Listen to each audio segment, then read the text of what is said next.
Ok.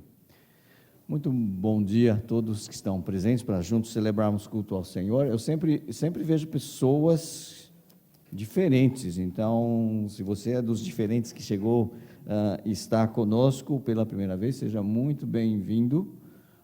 Nós queremos falar um pouquinho sobre o copeiro que virou empreiteiro. Já sabem de quem estamos a falar? Quem que era copeiro que virou empreiteiro na Bíblia? Neemias.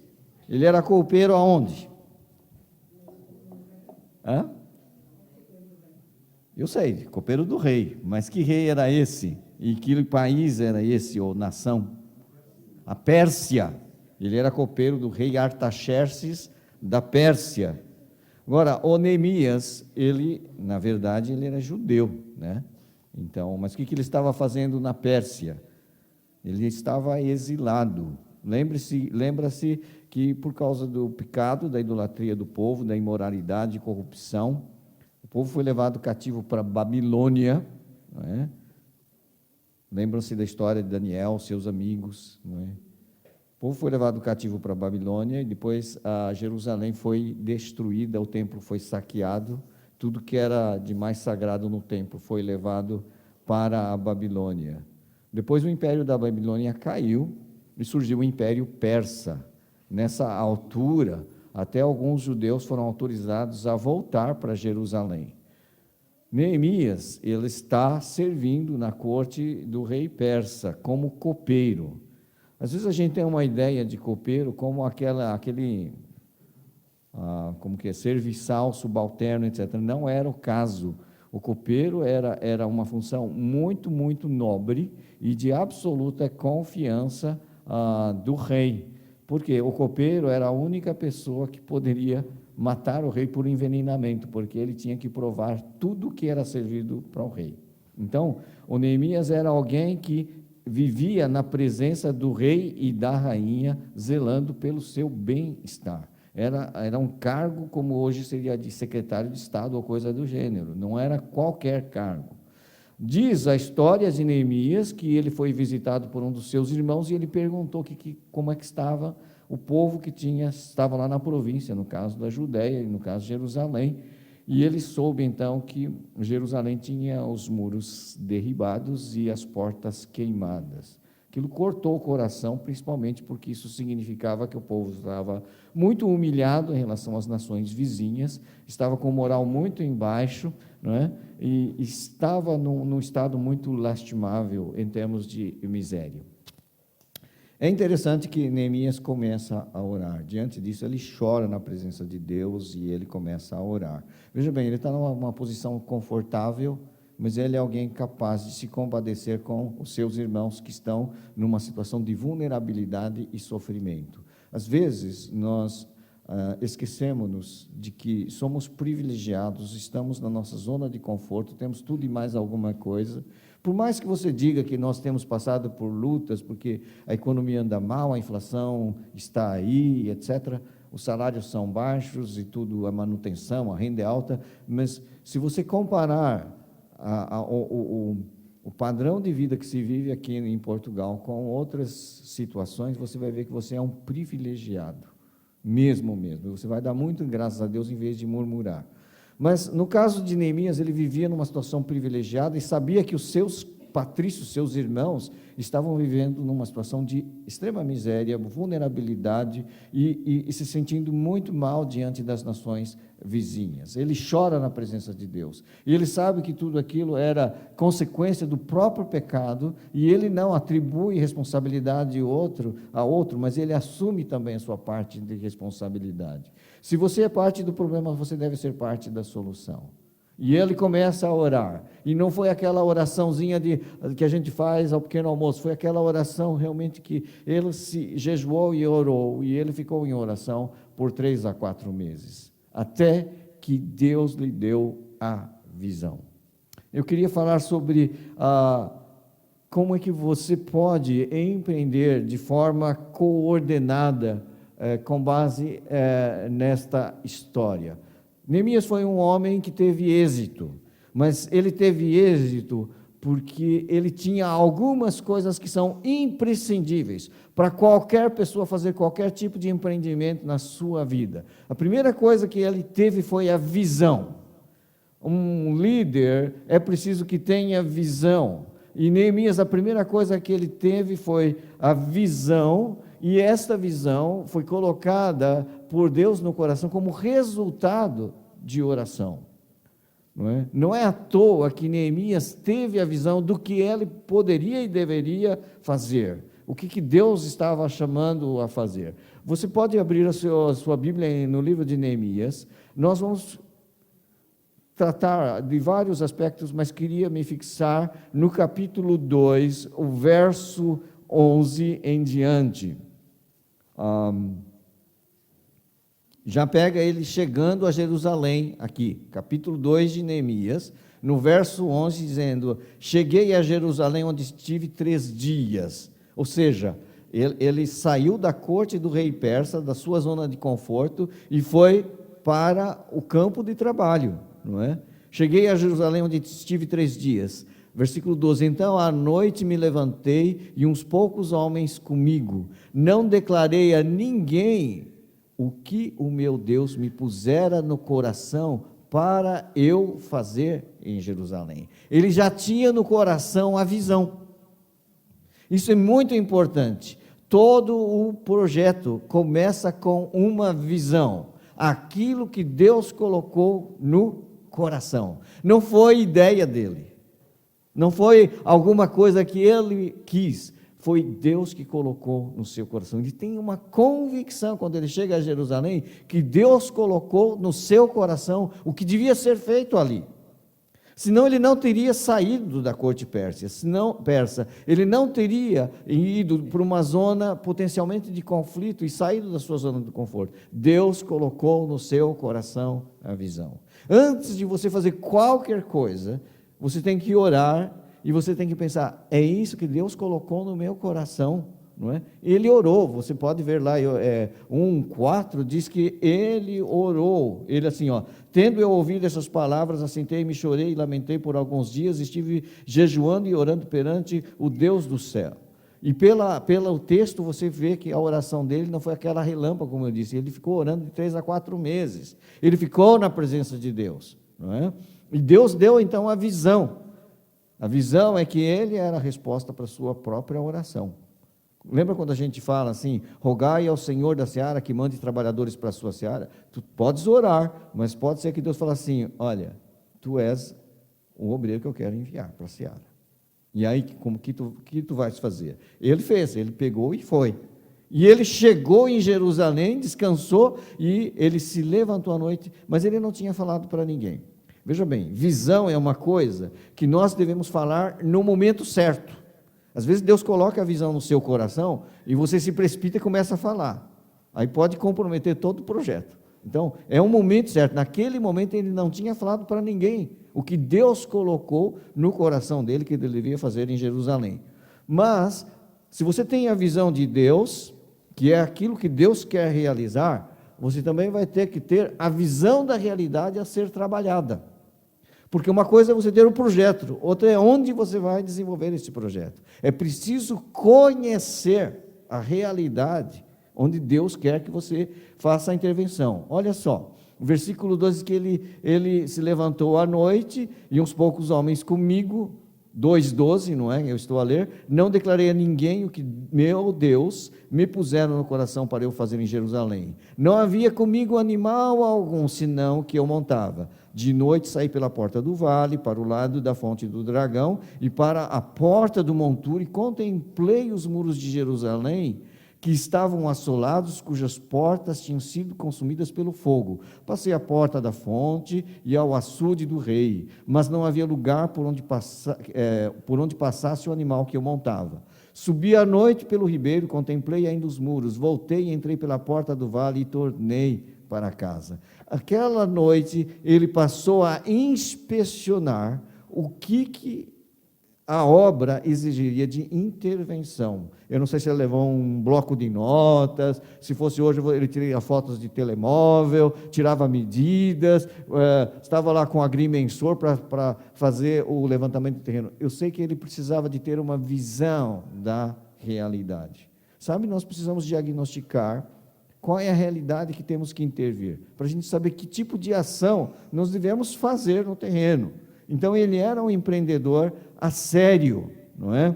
Ele tinha a visão da realidade, mas ele também já tinha a provisão, não é? É preciso ter os recursos providenciados por Deus. Em 2,18, ele chama os magistrados, no versículo 17, e então ele dá um relato da realidade que ele contemplou, não é? Ele diz assim, então ele disse, estáis vendo a miséria que estamos, versículo 17, Jerusalém assolada, suas portas queimadas, vinde, pois, reedifiquemos os muros de Jerusalém e deixemos de ser opróbrio, não é? Então, e lhes declarei como a boa mão do meu Deus estivera comigo, e também as palavras que o rei me falara. Então disseram, disponhemo-nos e edifiquemos, e fortaleceram as mãos para a boa obra. Sabe, o Neemias sabia que para construir e reconstruir os muros de Jerusalém, melhor dizendo, ele precisava de ter recursos materiais. Isto é, provisão. Nós não podemos fazer missões sem recursos. Deus é o dono do ouro e da prata, mas nós temos que saber como fazer esse levantamento de recursos. O Neemias, ele era copeiro.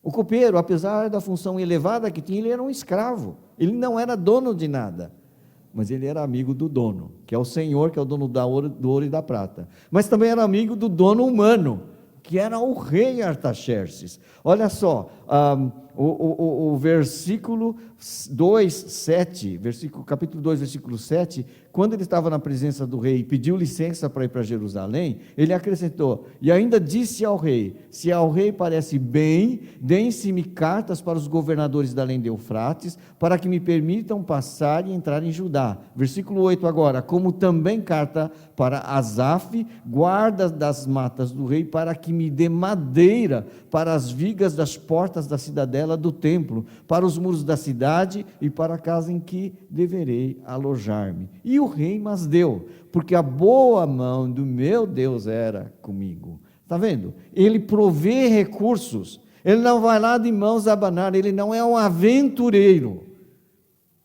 Tem muita gente bem intencionada, mas ele não é um aventureiro. Ele vai como enviado do próprio rei Artaxerxes para reconstruir os muros. Porque o rei lhe dá cartas de salvo-conduto e lhe dá autorização para ir e buscar madeira nas matas reais que vão servir de material para a edificação que ele fará. Então, isso ensina-nos uma coisa. Quando nós nos envolvemos num projeto, Deus dá a visão, Ele também vai dar os recursos. Agora, como é que Ele vai dar os recursos? Ele vai dar criatividade para que a gente busque os recursos nos lugares certos, não é? Então, você vê que Neemias não é aquele rapaz que atende a chamada do Senhor de ânimo leve. Há um tempo de preparação e oração, e há um tempo de preparação do ponto de vista logístico, do ponto de vista material também. Isso vale para qualquer projeto que a gente fizer, seja projeto missionário, seja uma escola bíblica de férias, seja um acampa dentro, seja uma campanha evangelística, tudo tem que ser partir de oração, visão de Deus, conhecimento da realidade e provisão de recursos. Deus é um Deus que quer que levemos a sua obra e a sua chamada a sério. Então, ele tinha os recursos providenciados por Deus.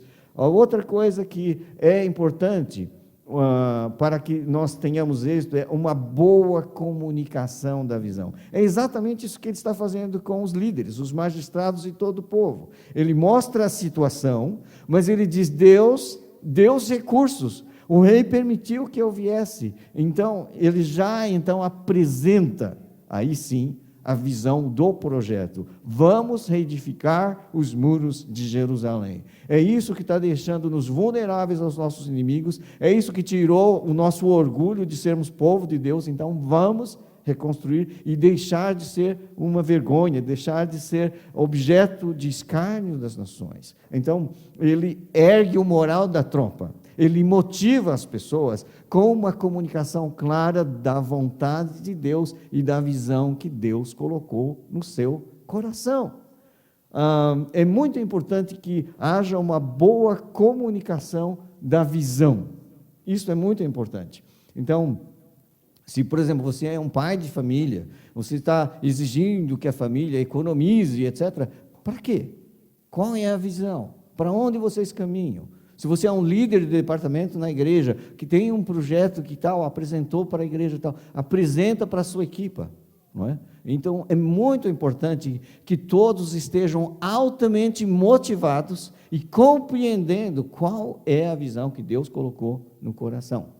E Neemias faz muito bem isso, nós já lemos, não é? Ele não só mostra a realidade, versículo 17, das portas queimadas, e o que isso causa-lhes vergonha, humilhação, mas aí ele diz, mas Deus está atuando, Deus está a atuar, versículo, lhes declarei como a boa mão de meu Deus estivera comigo, e as palavras do rei, ou seja, ele cria que como ribeiros de água, assim é o coração do rei nas mãos do Senhor, e este o inclina para onde quer.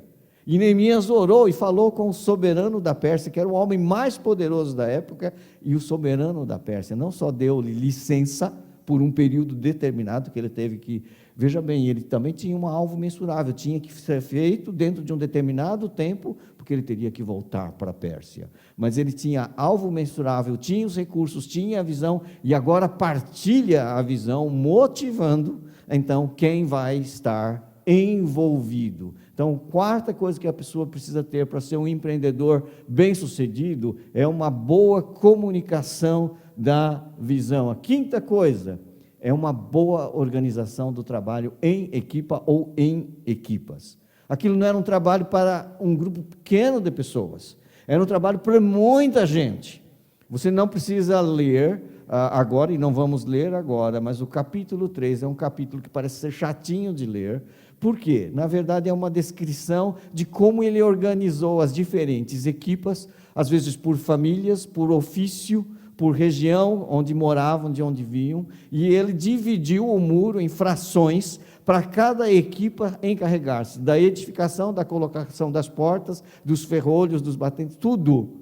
E ele dividiu, ou seja, pressupõe-se que ele tinha um plano, né, escrito, e dividiu as porções, se reuniu toda a gente assim, ó, os sacerdotes ficaram responsáveis por essa ala, os ourives por aquela, e assim por diante. Ele foi dividindo a tarefa e organizou os diferentes equipas para fazerem o levantamento. E é muito interessante, todos trabalharam lado a lado. Se você for ver, o capítulo 3 vai dizer, por exemplo, versículo 2, junto a ele edificaram, e vem lá o nome das pessoas, versículo 4, 3, 4 diz, ao seu lado, versículo 5, ao lado destes, o outro versículo 10 diz, ao seu lado, o 9 já diz, junto a eles, ou seja, cada pessoa está trabalhando lado a lado com o seu irmão, isso é muito importante. Nós não podemos fazer coisas a solo, porque nós precisamos trabalhar juntos. O Paulinho trabalhando ao lado do outro Paulo, que trabalha ao lado do Bruno, que trabalha ao lado, e assim por diante. E aqueles diferentes grupos trabalhavam basicamente ao mesmo ritmo. A gente fica vendo isso quando a gente vai para o capítulo 4, versículo 6, diz algo que era muito curioso. Assim edificamos o muro, e todo o muro se fechou até a metade da sua altura, porque o povo tinha ânimo para trabalhar. Eu tenho a impressão que os muros foram sendo erguidos, não um pedaço aqui, outro ali, mas foram basicamente progredindo em simultâneo. As diferentes equipas trabalharam para chegar todas no mesmo lugar, não é? Então, claro que algumas trabalharam com mais ardor, outras com menos, mas todas chegaram lá, porque o povo, de uma forma geral, tinha ânimo para trabalhar. Agora, é importante, então, organização. Uma das coisas que eu tinha falado na reunião da preparação para a EBF é assim, todos têm consciência do projeto. Eu estava falando, sabe por quê? E eu lhes contei uma pequena história, que eu já contei aqui para vocês também, se você assiste à igreja há mais tempo. Havia uma pessoa que viu dois homens partindo pedra, num determinado lugar, cortando pedra, muito comum aqui no nosso país, né, que tem muita pedreira. Então, eles estavam cortando pedras. Perguntou para um, e esse trabalhador parecia alguém assim, um pouco de mal com a vida, um pouco desalentado, e falou assim: o que o senhor faz? Ele falou assim: eu passo a vida inteira a partir pedras, estou cansado disso, mas esse é meu trabalho. Aí viu que o outro estava muito mais motivado, muito mais contente, falou assim: e o senhor o que faz? Fazendo a mesma coisa. Ele falou assim: estou a construir uma grande catedral. É porque um tinha motivação, porque ele tinha a visão do projeto. Para que ele estava servindo? O que ele estava a fazer? O que eu quero dizer para ti é que quando estás no reino de Deus, tendo a visão do reino, tudo o que fizeres vai ter uma motivação, porque tem um objetivo transcendente, que transcende aquela tarefa específica e que abrange algo muito maior do que aquilo que você está a fazer. Claro que a motivação é diferente. Então, a comunicação da visão e a organização da equipa permite que as pessoas com visão e motivação façam as coisas com muito maior ânimo, com muito maior disposição. Ok, uma boa organização, mas será que isso é suficiente? É preciso também entender que há um outro pequeno problema: dependência de Deus em meio à oposição. Se Deus colocou uma visão para você concretizar, há inimigos a essa visão. É o diabo, que ele veio para roubar, matar e destruir. Lembre-se disso. E ele tem os seus agentes demoníacos para atrapalhar e vai usar pessoas que não têm a visão e que estão servindo ao reino das trevas para fazer oposição a tudo aquilo que Deus colocou no seu coração. No caso de Neemias, se você voltar para o capítulo 2, ele vai logo ser visitado por pessoas assim que não eram tão amistosas, não é? E que na verdade não queriam que o muro fosse reconstruído. Capítulo 2 de Neemias, se a gente voltar, e esses personagens vão aparecer várias vezes. 2,19. Porém, Sambalate, o Horonita, não é? E Tobias, o servo amonita, e Gesem, o arábio, quando o souberam, zombaram de nós e nos desprezaram e disseram: que é isso que fazeis? Quereis rebelar-vos contra o rei?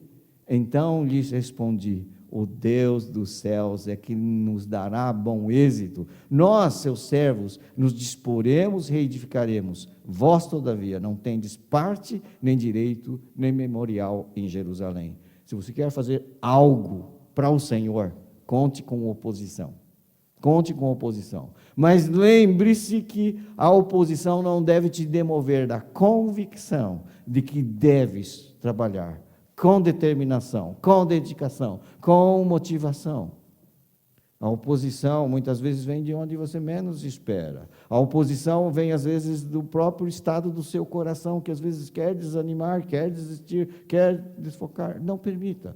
Então, no caso deles, eles tinham inimigos concretos, que eram o Sambalate, o Horonita, o Tobias, o Gesem, e eles tinham exércitos que estavam disponíveis para atacar Jerusalém e suscitar confusão, como você pode ler no livro. Mas ele dependia de Deus.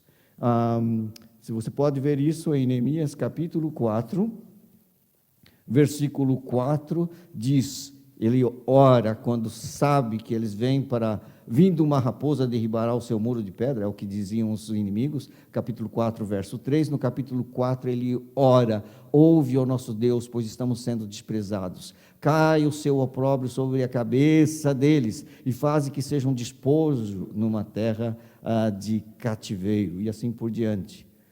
E eles continuaram na obra. Olha o versículo 9 agora: porém nós fizemos o quê? Oramos ao nosso Deus e como proteção pusemos guarda contra eles dia e noite. Eles queriam vir atacar Jerusalém e os construtores, e eles oraram. O que a Bíblia diz? Vigia e ora. Vigia e ora. O inimigo está ali pronto para derrubar. Vigia e ora. Quem está em pé, veja que não caia. Olha o versículo 9, versículo 20 agora. No lugar em que ouvirdes o som da trombeta, disse ele, não é, quando houver uma emergência, para ali acorrei a ter conosco. O nosso Deus pelejará por nós. Ele tinha esta consciência, que a batalha era espiritual. Nós, os casais jovens, estamos estudando estudar sobre batalha espiritual. Nós devemos ser fortalecidos no Senhor e na força do seu poder. A luta não é contra sangue e carne. Estava lá o Tobias, estava lá o Sambalate, estava lá o Gesem, mas a luta era espiritual. Era no campo espiritual que Neemias começava a sua luta. Em oração, ele pedia: Deus, intervém, Deus, protege-nos, Deus, nós dependemos de Ti. E é isso que nós devemos fazer. Então, por último, esse copeiro que virou empreiteiro, para ter bom êxito, ele precisava ter a consciência de que valia a pena. Você também tem que ter essa consciência de que vale a pena. Paulo tinha essa consciência e procurava passar essa consciência para os irmãos. Ele disse lá aos crentes de Corinto: portanto, meus amados irmãos, sede firmes, inabaláveis, sempre abundantes na obra do Senhor, sabendo que no Senhor o vosso trabalho não é em vão. Mas lembre-se, é no Senhor. Não é na carne, não é no ego, não, é no Senhor. Jesus disse: sem mim nada podeis fazer. Neemias sabia que se Deus não fosse a boa mão de Deus, a sua visão nunca se concretizaria. Então, meus queridos irmãos, para que você tenha êxito, você precisa ter a visão. Para ter a visão, tens que orar. É preciso ter a visão do que Deus quer fazer, mas é preciso ter a visão da realidade em que você vai estar atuando. É preciso orar e trabalhar os recursos que Deus provê. Depois é preciso comunicar a visão adequadamente para motivar outros também a aderirem. E trabalhe de maneira organizada. É muito importante. A organização Deus é um Deus organizado. A própria criação é um exemplo disso. E quando houver, e sempre haverá oposição na luta espiritual, dependa de Deus. Tenha uma vida de oração, vigia e ore. Mas lembre-se, vale a pena. Vale a pena porque Paulo escreveu: sede firmes e inabaláveis, sempre abundantes na obra do Senhor, sabendo que o vosso trabalho não é vão no Senhor. Deus tem te chamado, Deus tem dado visão. Então, você colocou mão à obra, não desanime. Estamos juntos, como equipa, nós devemos trabalhar juntos. Os meninos, os jovens, as senhoras que são voluntárias para trabalhar na EBF, trabalhem na visão de que Deus vai fazer uma obra no coração dos pequeninos que aqui estarão. Trabalhe com a visão de que não estamos competindo uns com os outros, mas somos cooperadores nesse grande empreendimento.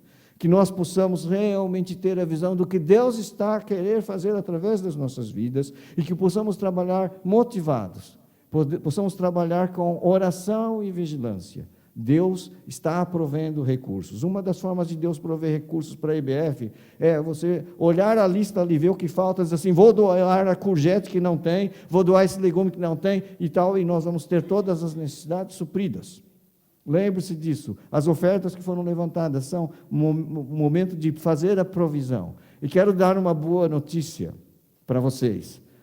Nós tínhamos orçamentado um valor de receitas para o mês de missões. Superamos esse valor.